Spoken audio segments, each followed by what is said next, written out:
Olá, boa tarde. O Ministério da Educação anunciou hoje o desbloqueio de quase 2 bilhões de reais. A maior parte do dinheiro que estava contingenciado vai para universidades. Covardia contra mulheres. O fim de semana foi marcado por ataques em várias regiões do Brasil. Em São Paulo, a polícia procura os criminosos que mataram uma menina de 9 anos num parque. Pouco antes, ela estava num evento beneficente numa escola e com a mãe dela. Mais um corpo foi identificado e chegou a 250 o número de mortos pelo rompimento da barragem da Vale em Brumadinho. E ainda, um incêndio destruiu um campo de refugiados na Grécia. Líderes mundiais se reuniram na despedida ao ex-presidente da França, Jacques Chirac. O agente da CIA que denunciou Donald Trump vai depor na Câmara dos Estados Unidos. E os destaques do domingo no Rock in Rio.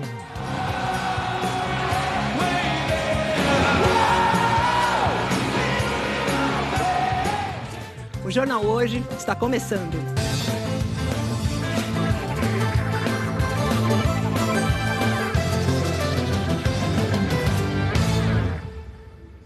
Olá, antes de mais nada, quero dizer que estou muito feliz de estar aqui nesse novo desafio da minha carreira. Conto com a audiência de vocês. Muito obrigada e vamos que vamos. Olha, primeira notícia de hoje, triste, mais um motorista de aplicativo foi vítima de violência na região metropolitana de São Paulo. Ele foi assaltado, agredido, está em coma no hospital. Ontem, outro motorista de aplicativo estava com 2 passageiras quando foi morto. É uma situação bem grave. Só esse mês, 5 motoristas de aplicativo já foram mortos só na Grande São Paulo. A polícia ainda não tem um levantamento sobre a motivação dos bandidos, mas nos casos mais recentes, os ladrões vão atrás do celular, do dinheiro e até mesmo do próprio carro. Maria do Carmo não tira os olhos do celular há 2 semanas. Desde que o filho começou a trabalhar como motorista de aplicativo. Eu entrava dentro do carro e fazia oração, sabe? Eu falei, mãe, pra que tudo isso, mãe? A senhora tá me deixando nervoso. Infelizmente aconteceu isso. Robson de Oliveira Divino, de 40 anos, está na UTI em estado gravíssimo. A família contou que no sábado à noite, ele saiu para ir a uma festa em São Bernardo do Campo. Na madrugada de domingo, deu carona para um casal de amigos e desapareceu. Foi encontrado em coma, com um ferimento na cabeça. O carro já foi achado pela polícia. Eu não sei se ele resolveu fazer o aplicativo de manhã. Só neste mês, na Grande São Paulo, 10 motoristas de aplicativos foram agredidos violentamente e 5 morreram. No domingo, Osmar de Souza Prado, de 36 anos, estava com 2 passageiras quando os bandidos tentaram parar o carro em Suzano. Ele fugiu e foi baleado nas costas. Uma das passageiras assumiu a direção até conseguir parar. Os bandidos fugiram sem levar nada e não foram presos. Você chega numa pedrada, aí eu abaixei numa pedrada. Aí eu falei pra ele, acelera esse carro, acelera. Aí coitado ele tentou acelerar. Aí porque ele já acho que tava bom aí naquela hora. A violência contra motoristas de aplicativos no último mês destoa das estatísticas. O número de latrocínios, roubos seguidos de morte, caiu no país, segundo o anuário do Fórum Brasileiro de Segurança Pública. A gente teve uma redução de mais de 20% no cenário brasileiro, né? Em São Paulo, entre 2017 e 2018, a gente teve 80 casos a menos. Uma redução aí de 10% na taxa. Os especialistas em segurança pública investigam o que torna esses motoristas alvo dos bandidos. Dizem que aceitar pagamento em dinheiro e circular em lugares desconhecidos, guiados só pelo GPS, podem ser fatores que os deixam mais vulneráveis à violência. Os bandidos roubam carteira, celular, carro.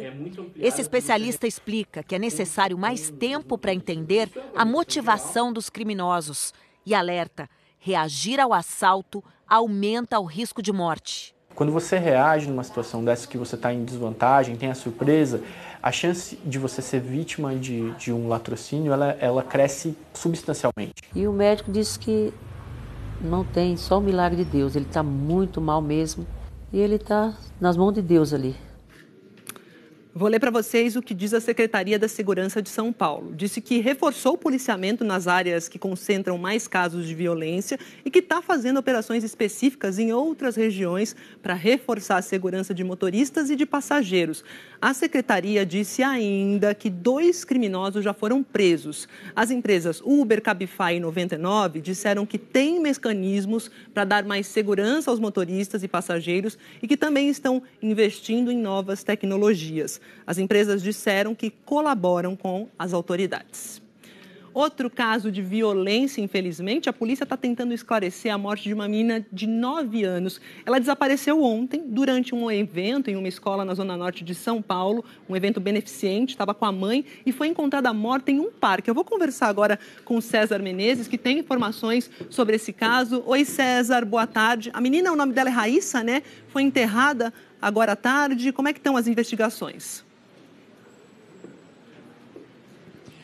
Boa tarde, Maju. As investigações estão bem no início, o crime aconteceu ontem. A Polícia de São Paulo quer solucionar esse caso rapidamente por ser um crime bárbaro e ainda mais triste por ter como vítima uma menina de apenas 9 anos de idade que tinha uma deficiência intelectual. O nome completo dela é Raíssa Eloá Caparelli da Dona. O enterro de Raíssa foi agora há pouco no cemitério Dom Bosco, na zona norte da cidade. Foi um enterro rápido, depois de um velório também bem rápido, com o caixão fechado. A Raíssa tinha ido ontem à escola onde ela estudava para uma festa. Tinha ido com a mãe e com o irmão.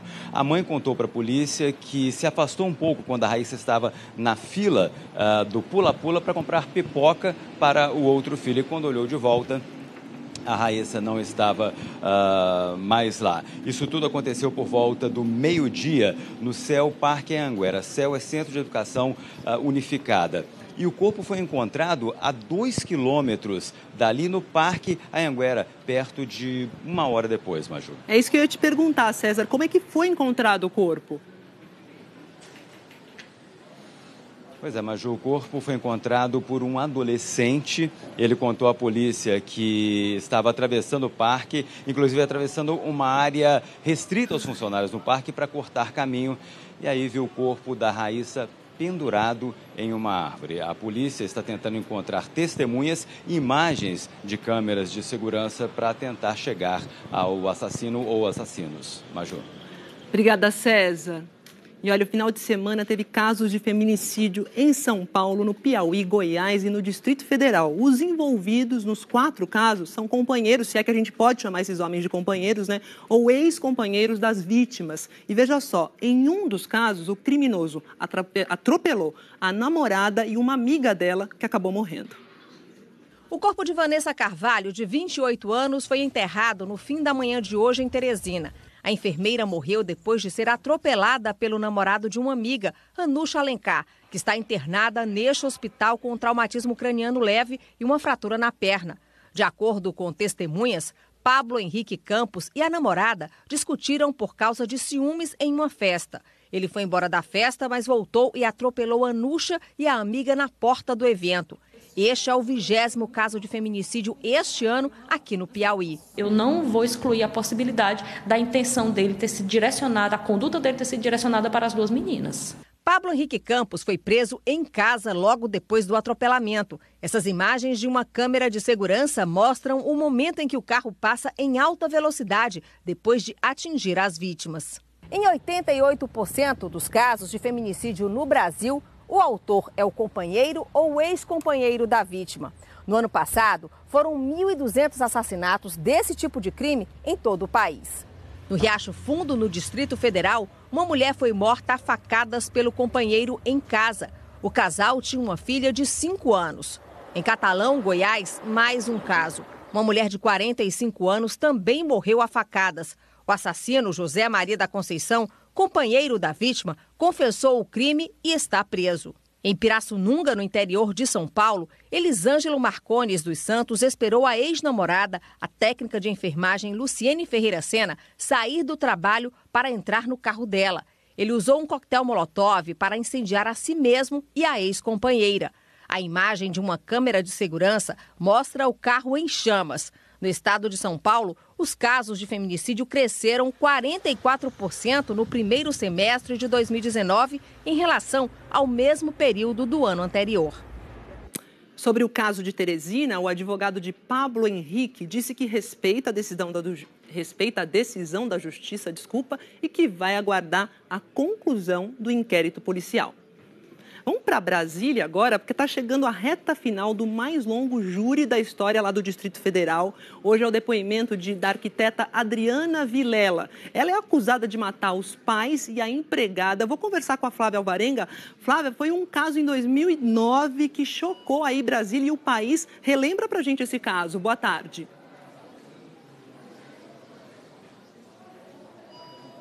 Oi, Maju, boa tarde. Sim, é um caso que marcou bastante Brasília. Hoje já é o 8º dia de julgamento e ficou conhecido aqui no Distrito Federal como o caso Vilela. O ministro do Tribunal Superior Eleitoral, a mulher dele e a empregada do casal foram mortos a facadas dentro de um apartamento. Foram mais de 70 facadas. E os corpos só foram encontrados 3 dias depois pela neta do casal.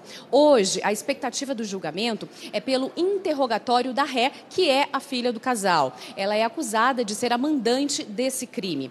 3 pessoas já foram condenadas nesse caso, foram os executores do crime, entre eles o ex-porteiro do prédio onde o casal morava. O julgamento agora foi suspenso por 1 hora de almoço. É um júri popular, então por volta de 2h20 da tarde o julgamento vai ser retomado. Agora está na fase da leitura das peças. Primeiro, os oficiais de Justiça leram alguns depoimentos e agora a acusação está apresentando os vídeos dos depoimentos. Depois vai ser a parte da defesa apresentar esses vídeos. Vamos ver a reportagem. A acusada, Adriana Vilela, chegou sozinha ao tribunal e está orientada a não falar com a imprensa. Adriana Vilela é acusada de ser a mandante do assassinato do pai, o ex-ministro do Tribunal Superior Eleitoral, José Guilherme Vilela, da mãe, Maria Carvalho Vilela, e da empregada, Francisca Nascimento Silva, em 2009. Adriana chegou a ficar detida por 19 dias, mas foi liberada para aguardar o julgamento em liberdade. Ela nega todas as acusações.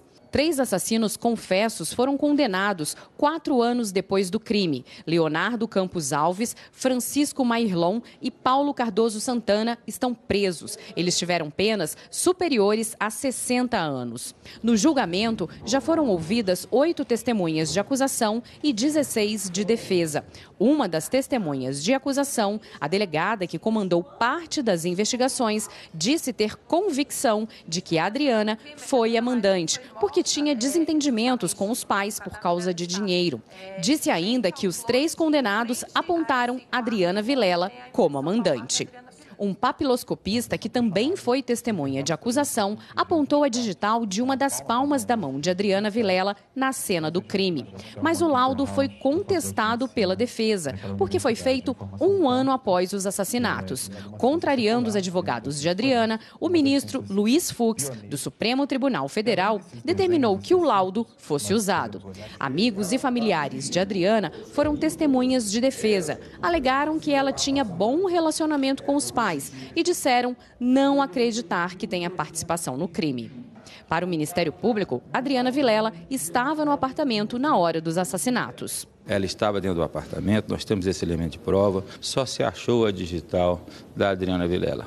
Essa digital está nas proximidades, fica nas proximidades, não no mesmo cômodo, ela fica de frente para o lugar onde a doutora Vilela foi esfaqueada. Adriana Vilela não é obrigada a falar durante a oitiva, mas os advogados dizem que ela vai se pronunciar. Hoje eu acho que a questão está mais clara. A inocência da Adriana está para quem quiser ver, é só ver a prova que foi produzida. Flávia, esse julgamento estava previsto para acabar na sexta-feira, agora você disse que está suspenso por causa da hora do almoço. Será que termina hoje? Qual é a expectativa?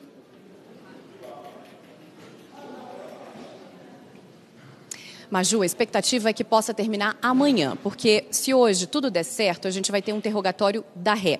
O interrogatório dela deve durar cerca de 6 horas, isso de acordo com os advogados. Mas também depende do tempo de exibição desses vídeos. Depois a gente vai para a próxima etapa, após o depoimento da Adriana, que é a seguinte, o debate. Aí sim é um tempo já pré-determinado. São 5 horas, defesa e acusação vão ter para fazer esse debate. Daí, os jurados, como eu falei anteriormente, é um júri popular, eles saem e aí vão decidir se condenam ou não. Volta e o juiz anuncia. Se ela for condenada, ele ainda tem que dosar essa pena, né? A quantidade de anos que ela pode ser condenada. Esse caso, além de toda essa relevância que teve na época, teve uma outra questão curiosa. A primeira delegada, né, que assumiu esse caso, logo quando os corpos foram encontrados, ela também foi condenada e presa por fraude processual e falsidade ideológica. Na época, ela chegou a pedir ajuda de uma vidente para resolver o caso e também forjou provas e inocentes chegaram a ser presos.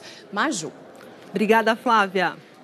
E olha, vamos falar da onda de violência lá no Ceará. Já são 11 dias de ataques de criminosos. Deixa eu fazer um balanço aqui, ó. 109 ataques em 28 cidades do estado. Na semana passada, mais de 140 pessoas detidas, suspeitas de participar aí desses ataques. Vamos ver novas imagens aqui no nosso painel. O seguinte, ó. Temos uma imagem, essa imagem é de ontem. O alvo foi um posto de combustível, só que os bandidos tentaram jogar fogo nas bombas, mas o posto estava desativado. Então eles conseguiram atear fogo onde? Numa loja de conveniência lá do posto. O fogo atingiu a loja de conveniência à noite, né? E de madrugada, bandidos atearam fogo num caminhão. A cabine ficou queimada, ainda bem que não tinha ninguém lá dentro. Vamos para Minas Gerais. A gente fala agora da tragédia de Brumadinho. Completou 8 meses na semana passada e os bombeiros localizaram ontem mais um corpo. São 250 mortos. O Ricardo Soares tem as informações ao vivo para a gente. Oi, Ricardo, boa tarde. Já teve enterro, família? Como é que está a situação? Olá, Maju, boa tarde para todo mundo. O velório começou ainda há pouco na cidade de Brumadinho. Os peritos do ML confirmaram que a vítima é Luciano de Almeida Rocha, de 38 anos, que trabalhava como técnico de operações da Vale. O corpo dele foi localizado a cerca de 5 quilômetros do local onde a barragem se rompeu, estava a 2 metros de profundidade. Com o Luciano, então, Maju, sobe para 250 o número oficial de mortos na tragédia de Brumadinho. Ricardo, agora são 20 ainda desaparecidos, né? E a gente tem aí chuva pela frente, voltando o período de chuva, primavera. Como é que ficam essas buscas daqui para frente? Essa é uma preocupação dos bombeiros, Maju, porque dependendo da intensidade da chuva pode haver enxurrada e como esse material, o rejeito de minério, ele é muito instável, ele pode ser carreado, depositado nas áreas onde os bombeiros estão fazendo buscas hoje. 20 pessoas continuam desaparecidas. A gente tentou ouvir aí os órgãos fiscalizadores em relação à questão das multas. Só o IBAMA nos respondeu, disse que até agora aplicou 5 multas à Vale no valor de 50 milhões de reais cada uma. E multa no valor de R$100 mil por dia também, e que até agora nenhuma multa foi paga. A mineradora informou que está pagando 3 tipos de indenização aos parentes das vítimas, civil, trabalhista e ajuda de emergência. Maju. Obrigada. 5 multas, 250 mortos, 20 desaparecidos. Agora veja só essa história. A Polícia de São Paulo prendeu uma quadrilha que furtava produtos veterinários de um laboratório no interior do estado. E o pior, os bandidos modificavam os medicamentos roubados para lucrar mais. E um remédio adulterado assim faz mal para os animais. Ainda era madrugada quando 12 equipes da polícia pegaram a estrada para cumprir os mandados de prisão, busca e apreensão. 8 pessoas foram presas em 5 cidades do estado de São Paulo: Campinas, Hortolândia, Sumaré, Paulínia e Praia Grande. Entre os presos, um era funcionário da empresa Boehringer Ingelheim, que fabrica o medicamento NexGard. O remédio é usado para combater pulgas e carrapatos em cachorros. Nas casas dos presos e num pet shop foram apreendidas etiquetas do remédio, cartelas com dezenas de tabletes, embalagens vazias, além de R$41 mil em dinheiro. A investigação começou há 5 meses a partir de uma denúncia. Segundo a polícia, parte do remédio era furtada da empresa. Outra parte, que não passava no controle de qualidade e deveria ser descartada, era desviada da fábrica e reaproveitada pela quadrilha. Segundo os investigadores, os criminosos misturavam um medicamento para cachorro com outros produtos, como caldo de carne. com isso houveram algumas informações, algumas denúncias de cachorros que vieram a passar mal e até alguns animais que morreram ingerindo esse produto aí descartado e impróprio para o consumo. Os medicamentos falsificados eram vendidos principalmente pela internet e até num pet shop de Praia Grande, sempre abaixo do preço de mercado. De acordo com as investigações, eles foram distribuídos em pelo menos 4 estados: São Paulo, Minas Gerais, Mato Grosso e Paraná. O delegado disse que vai notificar a vigilância sanitária e alerta sobre como o consumidor pode se proteger desse tipo de crime. A primeira dica é que se atenham ao valor do produto que está sendo colocado no mercado. E também para que as pessoas se atenham em adquirir esses medicamentos em estabelecimentos oficiais, em locais de confiança, que tenham nota fiscal. Isso é o mais importante para preservar a vida aí dos seus próprios animais. E o laboratório disse que só tomou conhecimento dessa fraude hoje, mas já está colaborando com as investigações. Quem tiver comprado esse remédio e tiver dúvidas sobre a origem do produto, deve procurar o serviço de atendimento ao consumidor do laboratório. O contato está na nossa página no G1. Situação dos refugiados é nosso tema agora, é muito grave no mundo. A Agência de Refugiados da ONU confirmou que uma mulher e uma criança morreram em um incêndio que atingiu o maior campo de refugiados da Grécia. Hoje, 12 mil pessoas vivem nesse campo que está superlotado. A amarga vida dos imigrantes da ilha de Lesbos se juntou ao medo. Ontem, um confronto e um incêndio deixaram 17 pessoas feridas em Moria. Para escapar da fumaça, algumas subiram no alto da cerca. Outras tentaram aliviar os efeitos do incêndio, lavando o rosto com água. O maior campo de refugiados da Grécia abriga 12 mil pessoas, 4 vezes acima de sua capacidade.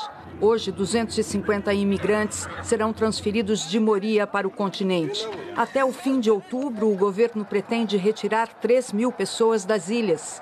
Mais de 9 mil chegaram à Grécia em agosto, o número mais alto desde 2016, quando a União Europeia e a Turquia fizeram um acordo para interromper a rota de imigrantes do Mar Egeu. Ankara se comprometeu a receber esses imigrantes. Em 2015, quase 1 milhão de refugiados, muitos deles escapando da guerra na Síria, cruzaram a Turquia para as ilhas gregas. Grupos de direitos humanos há muito tempo criticam as más condições nos campos de refugiados. E ontem, enquanto o fogo queimava o campo de refugiados grego, no Vaticano, o Papa Francisco inaugurava um grande monumento aos imigrantes. Francisco tem sido uma voz solitária na defesa dos que, para sobreviver, ousaram pisar em solo europeu. Uma estátua em bronze e argila de 6 metros. Um barco com um grupo de imigrantes de culturas variadas e diversos períodos históricos. A obra foi feita pelo notável escultor canadense Timothy Shimmels e é inspirada nas palavras da Carta aos Judeus do Novo Testamento. Não esqueçam a hospitalidade. Sem saber, vocês poderão estar acolhendo um anjo. Continuamos falando sobre o noticiário internacional. Líderes de vários países se reuniram hoje em Paris para se despedir do ex-presidente francês Jacques Chirac. Ele morreu na semana passada, aos 86 anos. A gente vai ao vivo agora a Paris falar sobre isso com o correspondente Rodrigo Alvarez. Que mobilização impressionante. Conta pra gente, Rodrigo, como é que foi esse dia aí. Boa tarde. Bom dia, boa tarde para você também, Maju, boa tarde para todos no Brasil. Olha, confirmando a popularidade de Jacques Chirac, os franceses fizeram uma grande despedida para ele. Nos últimos dias, milhares e milhares de pessoas vieram até aqui ao Hotel dos Inválidos para se despedir do presidente que governou a França entre 1995 e 2007. As pessoas vieram aqui passar diante do caixão para uma última homenagem. Hoje de manhã, militares fizeram uma despedida, uma cerimônia também digna, claro, de chefe de Estado, acompanhada só pela família e pelo presidente da França, Emmanuel Macron. E daqui o cortejo seguiu para a Igreja do Santo Suplício, onde a multidão acompanhou do lado de fora, com telões. E dentro, havia mais de 80 líderes de diversos países que vieram à França especialmente para essa cerimônia. Entre eles, o presidente da Rússia, Vladimir Putin, o ex-presidente americano Bill Clinton, todos homenageando um presidente que é considerado um dos melhores da história recente da França. À tarde, o cortejo com o caixão seguiu para o cemitério de Montparnasse, onde o corpo de Jacques Chirac foi enterrado numa cerimônia privada ao lado de uma filha de Chirac. Foi um dia triste aqui na França, mas também um dia de relembrar, de homenagear esse presidente amado pelos franceses, um dos mais amados da história recente do país. Obrigada, Rodrigo. Uma figura polêmica ele também. Muito obrigada, viu? Boa tarde. E o agente da CIA, que fez uma denúncia anônima contra o presidente Donald Trump, vai depor no Comitê de Inteligência da Câmara dos Estados Unidos. Então, agora a gente vai falar a partir das informações, né, que ele passou. O Congresso americano decidiu abrir um processo de impeachment na semana passada. A gente vai falar ao vivo agora com a Sandra Coutinho, que acompanha as investigações. Sandra, precisa manter o anonimato desse informante. Por quê? Explica pra gente. Boa tarde. Boa tarde, Maju. Boa tarde a todos. Olha, Maju, é uma questão de segurança. O advogado desse informante divulgou uma carta dizendo que teme pela segurança do cliente dele por causa dos ataques que o presidente Donald Trump tem feito contra ele. Só hoje, numa rede social, Trump já postou ataques ao informante, à oposição democrata, ao processo do impeachment e também ao ex-vice-presidente Joe Biden. Trump também questionou que esse informante seja questionado por traição e também por fraude. E ele disse também que quer se encontrar com esse delator e ainda sugeriu que está sendo espionado por funcionários dentro do próprio governo. Esse informante deve depor em breve na comissão da Câmara que lidera as investigações do impeachment. O processo foi aberto na semana passada, depois que veio à tona um telefonema do presidente Donald Trump em que ele pediu ao presidente da Ucrânia, Volodymyr Zelensky, informações para prejudicar o ex-vice-presidente Joe Biden. Biden é pré-candidato à presidência e possível adversário de Trump nas eleições do ano que vem. Uma pesquisa divulgada ontem mostrou que 55% dos americanos apoiam as investigações para o impeachment. Maju. Obrigada, Sandra. Estou vendo você aí de verde, parece que não está muito frio por aí, um céu bonito, mas eu vou mostrar lugar que já caiu neve aí nos Estados Unidos, porque é o seguinte, o outono mal começou no hemisfério norte, uma grossa camada de neve já cobriu alguns estados americanos. Vamos ver aqui, ó. No nosso painel é o seguinte, ó. Normalmente isso só acontece no auge do inverno, né? Caiu o equivalente a mais de 120 centímetros de neve no estado de Montana. E o governador declarou emergência. As pistas ficaram muito escorregadias, o que provocou acidentes. As autoridades decidiram fechar, claro, algumas estradas. As temperaturas chegaram a 6,6 graus negativos no domingo à noite, um recorde de frio nessa época do ano. Também nevou em outros estados como a Califórnia e deve continuar nevando hoje.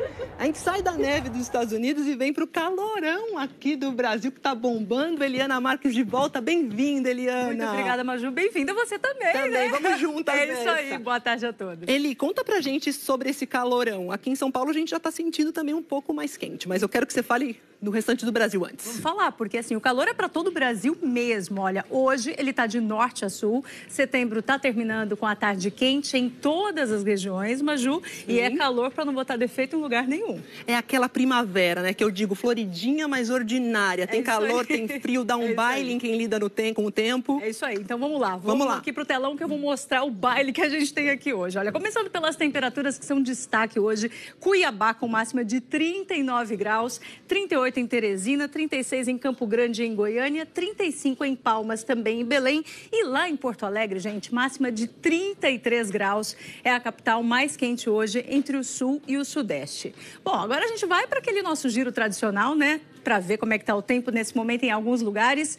Começando por Salvador, olha aí, muito sol, tem vento, né? Nossa câmera está balançando lá, mas nenhuma nuvem, calor de 30 graus, possibilidade de uma chuva passageira em Salvador. Do Nordeste para o Sudeste agora, chegando a Belo Horizonte, com predomínio de muito sol também, sem chuva hoje em BH, viu, Maju? E máxima de 29 graus. Vou puxar a sardinha aqui para o nosso lado, quero saber de São Paulo, qual que é a previsão hoje para cá? Pois é, São Paulo esquentou, né? A gente está com sol, está com calor de volta e a condição é a mesma, tempo firme em toda essa área amarela aqui, olha, que pega grande parte da região sul, só ali na região da Campanha Gaúcha que pode ter uma chuva à noite. Tempo firme também passando pelo centro-sul do Rio, de Minas, sul de Goiás, Mato Grosso do Sul e nessa área aqui que vai do norte da Bahia até o leste do Amapá. Aí a chuva se concentra na faixa em verde, principalmente no Espírito Santo e no litoral sul da Bahia. Uma chuvinha também aqui na região do Recife. Pancadas de chuva no norte de Minas, uma região que anda precisando, interior baiano. Passando aqui também, olha, por Mato Grosso, norte de Goiás, grande parte da região norte, incluindo Tocantins. E os maiores volumes de chuva hoje são esperados nas capitais do norte e também na região de Vitória. Agora, amanhã, o Espírito Santo sai do aviso de chuva, que fica restrito aqui, olha, ao litoral sul da Bahia e também a áreas do norte e do centro-oeste do país. E a chuva que vem mais forte e perigosa amanhã está nessas áreas em laranja, lá no sul da região norte, norte de Mato Grosso e também pegando ali o Rio Grande do Sul, principalmente a região perto da fronteira com o Uruguai, Maju. E aí, que tipo de mudança vem para o Rio Grande do Sul essa semana, hein? Daquelas perigosas, sabe? Olha, a gente tem previsão aí de grandes volumes de chuva nessa semana, principalmente no Rio Grande do Sul. A gente vai dar uma olhadinha aqui. A chuva no Rio Grande do Sul já começa amanhã à noite, depois ela engrossa na quarta, principalmente na quinta-feira e também na sexta. E como a gente vê, chuva com frio. Aqui em São Paulo já vai ser o contrário, sol e calor a semana toda, diferentemente do que foi a última, né? Fria e chuvosa. E no Rio de Janeiro, a mesma situação, semana quente também, hoje máxima de 27, mas depois, ó, chegando aos 35, Maju. Consegui anotar São Paulo, 28 hoje, 31 amanhã. É isso aí. Então tá, Eli, até amanhã. Até Obrigada, amanhã. viu? Tchau, tchau. Vamos falar de Rock in Rio, terceira noite de Rock in Rio, música brasileira, rock romântico, teve Elza Soares, a Bon Jovi, teve também o axé da Ivete Sangalo e samba nos palcos da Cidade do Rock. Isa Alcione, vamos ver. Do alto do palco Sunset, a resistência de uma mulher forte. Não te leva a nada destruir o seu irmão.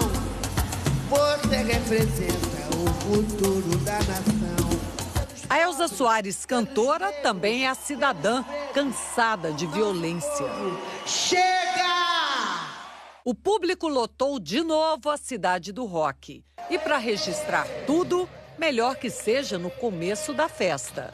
Por enquanto ainda tá dando para equilibrar muito, ó.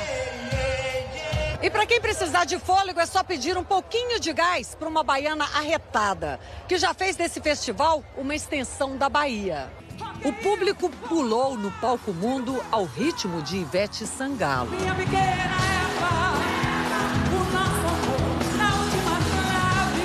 Ela é recordista em participações no Rock in Rio. Já se apresentou 15 vezes nos festivais do Rio, Lisboa, Las Vegas e Madrid. Sensacional!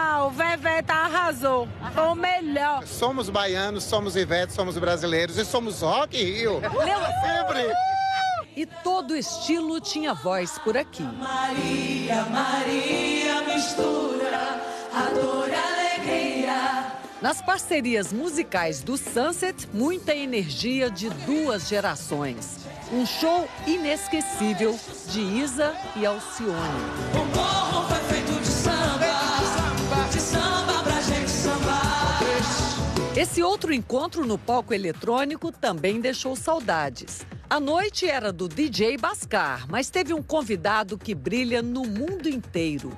O irmão gêmeo, Alok, que já tinha se apresentado na primeira noite do Rock in Rio. No fim da apresentação, uma surpresa. Bascar pediu a namorada em casamento. Você aceita casar comigo? Meu sim mais verdadeiro. Na diversidade de sons, a banda Google Dolls fez o público cantar. A plateia também fez coro com Jessie J.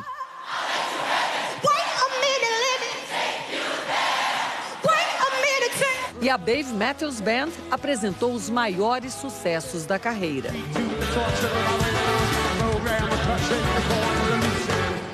Mas para muita gente, o dono da noite tinha nome. Bon Jovi é de todas as gerações e eu sou apaixonado por ele. A multidão esperava ansiosa para cantar com ele.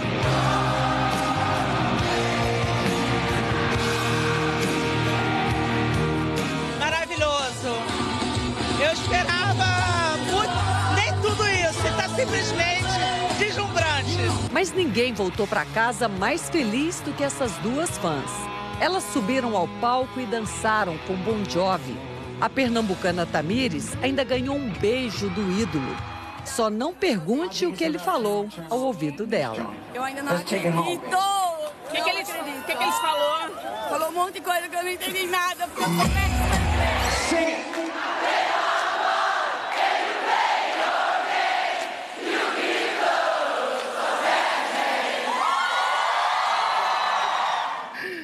Como assim? Não entendeu o que Bon Jovi falou no ouvido? É isso, ó. O Rock in Rio continua na quinta-feira, vai ter Red Hot Chili Peppers e muito mais. E ainda hoje, o leilão milionário de uma obra de arte. E a seguir, o Ministério da Educação anunciou que a maior parte do dinheiro desbloqueado vai para universidades. A Associação de Magistrados Brasileiros recorre ao Supremo contra a lei de abuso de autoridade. E tem Andréa Sadi. Até já. O Ministério da Educação anunciou o desbloqueio de quase 2 bilhões de reais que estavam contingenciados. Um dinheiro que estava sendo muito esperado pelas universidades. Desde março, a educação pública federal convive com o bloqueio bilionário de dinheiro do orçamento. O contingenciamento atinge universidades e instituições federais, bolsas de estudos e pesquisas, compra de livros didáticos, impressão de provas e até despesas como água e luz. No total, foram contingenciados cerca de 6 bilhões e 100 milhões de reais. O desbloqueio anunciado é de 1 bilhão 990 milhões de reais. Este dinheiro será dividido da seguinte forma: a maior parte, mais de 1 bilhão 150 milhões de reais, vão ser distribuídos para as universidades e institutos federais. 270 milhões para bolsas de estudos já concedidas, 105 milhões para o INEP realizar provas como o Enem e o SAEB, a prova de avaliação da educação básica, 290 milhões para o Programa Nacional dos Livros Didáticos e o restante para pagamentos de despesas gerais. Ainda estão bloqueados cerca de 3 bilhões e 800 milhões de reais para este ano. O ministro da Educação disse que até o fim de outubro deve anunciar um novo descontingenciamento. Ele condicionou a liberação total dos recursos à melhoria na arrecadação de impostos. Acreditamos que, em passando a Previdência pelo Congresso, a economia vai recuperar, vai gerar emprego, vai voltar ao investimento, a taxa de juros vai cair, a percepção de risco vai ser reduzida e tudo isso vai desencadear um aumento de arrecadação. Esse aumento de arrecadação permitirá com que nós descontingenciemos os recursos. Então, eu não tenho como te afirmar absolutamente. Eu diria que a probabilidade hoje é muito maior do que era 6 meses atrás. Sim, mais recursos vão ser descontingenciados, mais valores serão repassados. Eu acho que a gente caminha para descontingenciar quase a totalidade do que foi contingenciado. A Associação de Magistrados Brasileiros entrou com uma ação direta de inconstitucionalidade no Supremo Tribunal Federal, questionando vários pontos da Lei de Abuso de Autoridade. Eu vou conversar agora ao vivo com a Camila Bonfim. Boa tarde, Camila. O que diz essa ação dessa lei polêmica que é criticada por muitas autoridades, inclusive? Boa tarde. Oi, Maju, muito bom falar com você, boa estreia, boa tarde para todos também. Olha, essa ação dos magistrados brasileiros, da Associação dos Magistrados Brasileiros, ela questiona a lei de abuso de autoridade, diz que ela serve para amordaçar juízes e também que ela acaba atingindo a liberdade de julgar.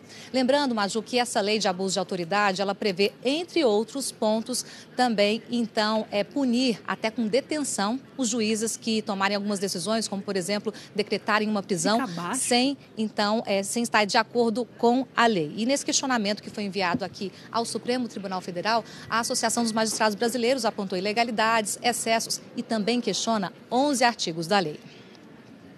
A ação diz que o abuso há de ser corrigido em cada processo, por meio de recursos próprios e adequados e, excepcionalmente, por meio de sanção disciplinar administrativa. E que não há como negar, assim, que ela atinge o Poder Judiciário naquilo que lhe é mais sagrado, o poder-dever de julgar, pois, doravante, a prevalecer essa nova lei, a magistratura restará intimidada e a liberdade de julgar seriamente comprometida. A ação diz ainda que, caso não sejam suspensos os dispositivos legais ora impugnados, poderão os mais de 17 mil magistrados brasileiros passarem a revisar, de imediato, suas condutas em face dos processos, com inegável prejuízo para a prestação jurisdicional. E Camila, como fica agora, quando a lei entra em vigor? Maju, agora em janeiro do ano que vem. E olha, na última sexta-feira, o presidente Jair Bolsonaro promulgou essa lei, inclusive com os trechos que ele tinha vetado, porque foram retomados pelo Congresso. Ou seja, na prática, a lei está validada com os pontos considerados mais polêmicos. Aqui no Supremo, o que é que falta? Agora definir o relator desse caso. E assim que esse ministro for escolhido, Maju, ele vai decidir se toma alguma medida sozinho, ou se ele vai submeter esse pedido ao plenário do Supremo. Volto com você, Maju. Obrigada, Camila. A gente aguarda, então, mais informações. Obrigada. Eu saio da Camila e chamo aqui a Andréia Sadi, que está comigo. Camila terminou falando sobre o Supremo Tribunal Federal. Oi, Sadi. Maju, tudo bom? Bem-vinda. Vamos falar sobre o Supremo também, né? Quero saber a posição do novo Procurador-Geral da República a respeito daquele entendimento do Supremo na última semana sobre quem fala primeiro, né? Quem fala por último, delatado ou quem delator. Fala primeiro, por último, vamos explicar. Porque hoje, Sadi vai explicar. Essa semana, lá em Brasília, os holofotes no Supremo, eles estarão exatamente nesse julgamento que começou na semana passada, mas não terminou. Maju, o que a gente já sabe, já tem maioria no Supremo com o seguinte entendimento. Num processo, quem fala por último é o delatado, na fase que é chamada de alegação final. A alegação final é exatamente a última etapa antes da sentença.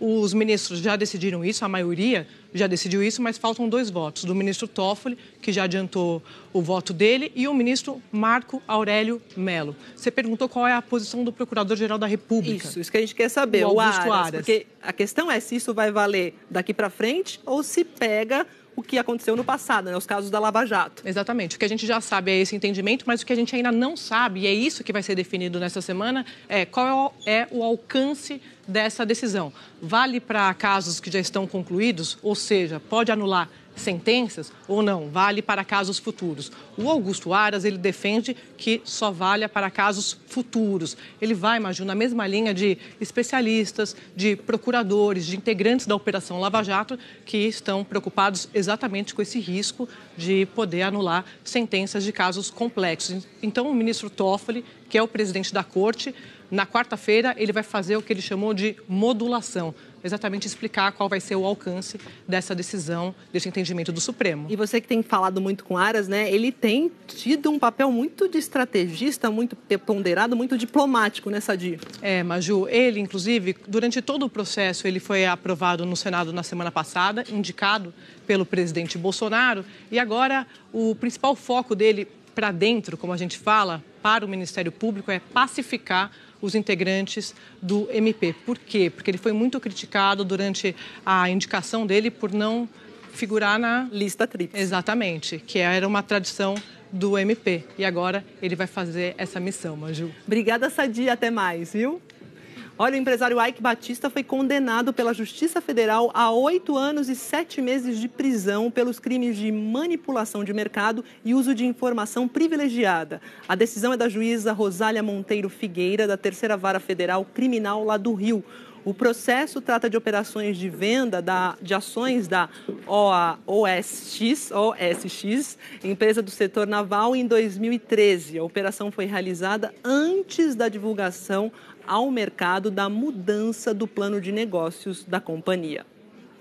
A defesa de Eike Batista disse que discorda da posição do atual Conselho de Recursos do Sistema Financeiro Nacional e que vai recorrer da condenação de hoje. No ano passado, Eike Batista já tinha sido condenado a 30 anos de prisão, em primeira instância, por corrupção ativa e lavagem de dinheiro numa investigação sobre o contrato falso de intermediação da compra de uma mina de ouro. A seguir, o fim de semana de protestos em Hong Kong e o leilão de uma obra que satiriza os parlamentares britânicos deve movimentar o equivalente a 10 milhões de reais. Até já.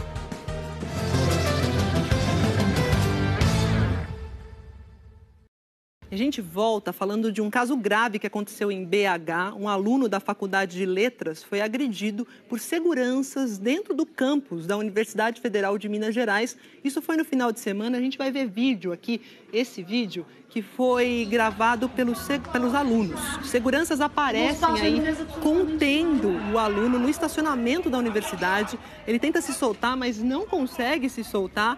O diretório acadêmico da Faculdade de Letras disse que o estudante tinha ido para lá para regularizar a matrícula num curso de inglês e foi vítima de racismo por ser negro.